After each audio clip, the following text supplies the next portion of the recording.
तो मायावती का कहना है कि अब वो गठबंधन नहीं करेंगे। तो मायावती का ये ऐलान एक हद तक चौंकाने वाला है। क्यों? क्योंकि बसपा जब कभी भी गठबंधन की राजनीति करी है ना, उसे कभी नुकसान नहीं हुआ है। यूपी में बीते 3 दशक में बसपा राज्य के चारों बड़े दलों सपा, कांग्रेस, भाजपा और आरएलडी के साथ रह चुकी है। कांशीराम हो या फिर उसके बाद मायावती, गठबंधन की राजनीति में ज्यादा लेने का हुनर तो उन्हें आता ही है। बहुजन समाज पार्टी को कांशीराम ने 1984 यानी 1984 में बनाया था। तब से अब तक पार्टी पर कांशीराम का और उसके बाद मायावती का ही प्रभुत्व या जलवा रहा है।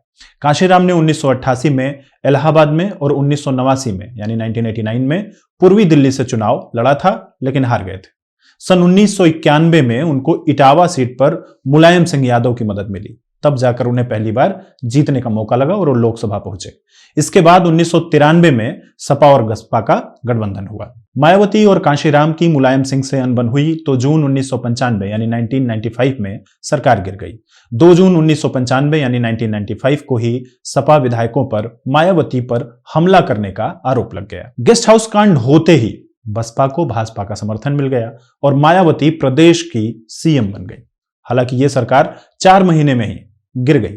गठबंधन की सरकार रही हो या फिर गेस्ट हाउस कांड और उसके बाद की सरकार, इन सब ने मायावती के कद को काफी बढ़ा दिया। खासतौर से दलितों में उनके प्रति सहानुभूति और गेस्ट हाउस वाकये के बाद सबसे ज्यादा देखी गई। नतीजा यह रहा कि 1993 यानी 1993 में गठबंधन के वक्त जो बसपा एक जूनियर पार्टनर के तौर पर सपा के साथ जुड़ी थी, वो अब उसके बराबर हो चुकी थी। साल 1996 यानी 1996 में यूपी में विधानसभा चुनाव हुए तो बसपा ने कांग्रेस के साथ गठबंधन कर लिया। इस चुनाव में किसी को बहुमत नहीं मिला। बहुजन समाज पार्टी को 1993 की तरह ही ठीक 67 सीटें मिले, लेकिन सीटें भले बराबर मिली थी, उसके वोट प्रतिशत 20% हो गए थे, जो कि सपा के तकरीबन बराबर हो गए थे। वहीं कांग्रेस को बसपा के साथ आने का कोई फायदा नहीं हुआ, वो 33 के 33 सीट पे ही बनी रही। इस चुनाव में किसी भी पार्टी को बहुमत नहीं मिला था तो राज्य में राष्ट्रपति शासन लग गया। इसी बीच बसपा ने कांग्रेस से किनारा कर लिया और 1997 में यानी 1997 में बीजेपी के साथ मिलकर सरकार बना ली।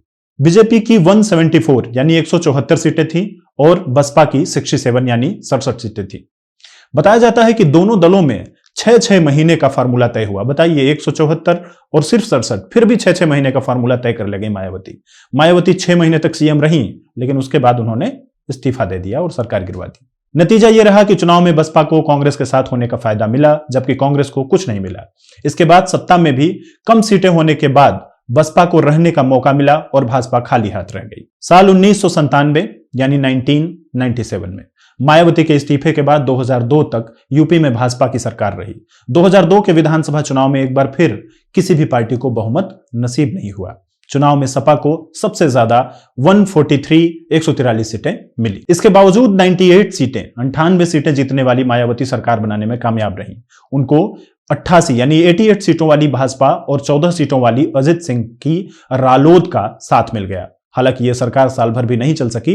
अजित सिंह अलग हो गए और बसपा की कई विधायक टूटकर सपा में चले गए, जिसके बाद साल 2003 में मुलायम सिंह सीएम बन गए। मुलायम सिंह ने सरकार तो तोड़ ली, लेकिन जमीन पर सहानुभूति बन गई मायावती के लिए और उन्होंने ऐसा खेल खेला कि 2007 में बहुमत का आंकड़ा पार कर गई। 2012 में विधानसभा चुनाव हारने के बाद बहुजन समाज पार्टी तेजी से कमजोर होती चली गई। 2014 में तो ऐसी हालत बन गई कि लोकसभा में एक भी मेंबर नहीं बचा।